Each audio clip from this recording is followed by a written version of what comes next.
चलिए शुरू करते हैं कॉन्सेप्ट नंबर 4 जो कि सब्जेक्ट है इलेक्ट्रिकल मशीन से और टॉपिक है voltage regulation transformer. Voltage regulations आपको इलेक्ट्रिकल मशीन में भी बहुत इंपॉर्टेंट है, ट्रांसफार्मर में तो है ही है, सिंक्रोनस मशीन में भी है, पावर सिस्टम में भी बहुत सारी जगह पे वोल्टेज रेगुलेशंस आता है। आज मैं बात करना चाहूंगा ट्रांसफार्मर के अंदर वोल्टेज रेगुलेशन से किस तरीके के वेरिएशंस आते हैं, कौन सा फॉर्मूला आपको ध्यान रखना है और किस तरीके की गलती आपको नहीं करना एग्जामिनेशन हॉल में। ठीक है, चलिए देखते हैं। तो यहां पर ये रहा वोल्टेज रेगुलेशन। हम लोगों ने पूरा सिंगल फेज ट्रांसफार्मर का सेकेंडरी साइड में इक्विवेलेंट रेजिस्टेंस बना दिया Re2 एंड Xe2। ये आप बेहतर तरीके से referred parameter referred to secondary referred to primary करते हैं, आपको बहुत अच्छे से आता होगा, इसीलिए रेफर्ड टू सेकेंडरी साइड है सारा का सारा data. That is E2 V2 aware होंगे। इस साइड में हमारा लोड लगता है, इस साइड में क्या लगता है लोड, जहां का हमें current voltage and power factor तीनों चीजें हमें क्या होती है नोन होती है। पावर फैक्टर एंगल थीटा 2 में यहां पे कंसीडर करता हूं। ठीक है, तो एक सिंपल सा नन्ना मुन्ना फार्मूला आपने देखा होगा अपने कॉलेज दिनों में भी और प्रिपरेशन के दौरान भी, E2 - V2 divided by A2 into 100%। ठीक है, यहां पे इसको नो लोड वोल्टेज भी बोलते हैं, इसको भी नो लोड वोल्टेज ही बोलते हैं। डिस्ट्रीब्यूशन के केस में नीचे नो लोड आता है, अदरवाइज बाकी पावर ट्रांसफार्मर की बात करें, अल्टरनेटर की बात करें, सभी जगह पे ट्रांसमिशन लाइन की बात करें, नीचे ऑलवेज फुल लोड आता है। फुल लोड मतलब V2 आता है। ठीक है, सिर्फ यहां पे डिस्ट्रीब्यूशन ट्रांसफार्मर में E2 आता है। हमारे सिलेबस में जनरली हम डिस्ट्रीब्यूशन ट्रांसफार्मर ही ज्यादा पढ़ते हैं। देखिए, वोल्टेज रेगुलेशन का एक डेरिवेशन आपने इस तरीके से किया होगा, I2 Re2। I2 क्या है, ये करंट जाने वाला, लोड साइड में करंट जाने वाला, इस तरीके का डेरिवेशन आपने किया होगा, प्लस साइन लैगिंग के लिए, माइनस साइन लीडिंग के लिए। और इसका एक्सटेंडेड वर्जन और बता देता हूं मैं आपको कि अगर इसको परसेंटेज में कन्वर्ट करें तो that is percentage voltage drop across resistance and percentage voltage drop across reactance. इन दोनों के परसेंटेज वाइज भी यहां से भी क्वेश्चन पूछा गया है पिछले कुछ सालों में, तो ये फार्मूला भी आपको वोल्टेज रेगुलेशन का पता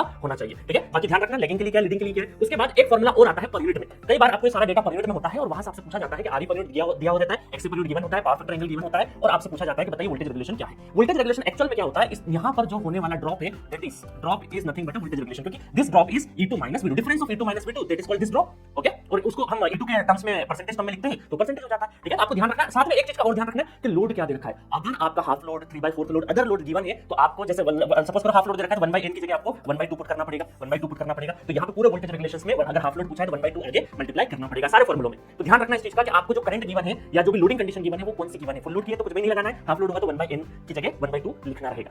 ठीक है, इतने फॉर्मूले आपको काम आने हैं वोल्टेज रेगुलेशन में। आगे चलते हैं तो वोल्टेज रेगुलेशन में क्या होता है, दो कंडीशन होती है, मैक्सिमम वोल्टेज रेगुलेशन और जीरो वोल्टेज रेगुलेशन। कई बार क्वेश्चन आता है मैक्सिमम वोल्टेज रेगुलेशन क्या आता है, लैगिंग पावर फैक्टर पे आता है, zero voltage regulation leading power factor पे आता है। ठीक है, अच्छा ये कमाल के फॉर्मूले होते हैं जो हमें पता होना चाहिए। tan θ2 = x/Re2। कई बार हमें पावर फैक्टर पूछा जाता है, मैक्सिमम वोल्टेज रेगुलेशन का कंडीशन दे देगा और बोलेगा what is the power factor at maximum voltage regulation. तो आपको क्या करना है, मैक्सिमम के टाइम पे याद रखने का क्या तरीका है, मैक्स मतलब मैक्स का x होता है ना, x तो x ऊपर डिवाइडेड बाय r, क्योंकि यहां पर दो फॉर्मूले सिमिलर है। देखो रेशियो क्या है, tan θ2 = एक में x/r और एक में r/x है। तो कई बार इसमें कंफ्यूज हो जाते हैं एग्जामिनेशन हॉल में कि सर x/r लगाना है r/x लगाना है, तो आपको तरीका क्या है, मैक्स का x तो x ऊपर डिवाइड बाय r, बाकी इसको उल्टा इसमें आ जाएगा, जीरो वोल्टेज रेगुलेशन में r/x हो जाएगा, है ना। तो एक का याद रखोगे तो दूसरा उसका ऑटोमेटिक उल्टा है। बट ये एंगल θ2 निकलेगा, आपके पास कैलकुलेटर रहेगा, वर्चुअल कैलकुलेटर। आप अगर पावर फैक्टर पूछे तो cos θ2 कर दीजिएगा तो आ जाएगा। ठीक है, आप चाहे तो यहां पर इंपेडेंस एंगल वगैरह परपेंडिकुलर अपॉन बेस बना के दोनों साइड परपेंडिकुलर अपॉन बेस करके आप एंगल से कन्वर्ट भी कर सकते हैं, आपकी सुविधा भक्ति है। ठीक है, क्योंकि इसमें ध्यान रखना कि दोनों में tan θ अलग-अलग है, परपेंडिकुलर बेस अलग-अलग ट्रायंगल बनेंगे। जो हमारा नॉर्मल इंपेडेंस एंगल बनता है वैसा नहीं बनेगा, नहीं तो कई बार एक्सपेरिमेंट बच्चा खा जाते हैं, इस चीज का ध्यान रखना। अच्छा एक चीज और होती है, हमने पर यूनिट सिस्टम छोटा सा इंट्रोडक्शन पढ़ा था मशीन में, वहां से दो फॉर्मूले बताए थे।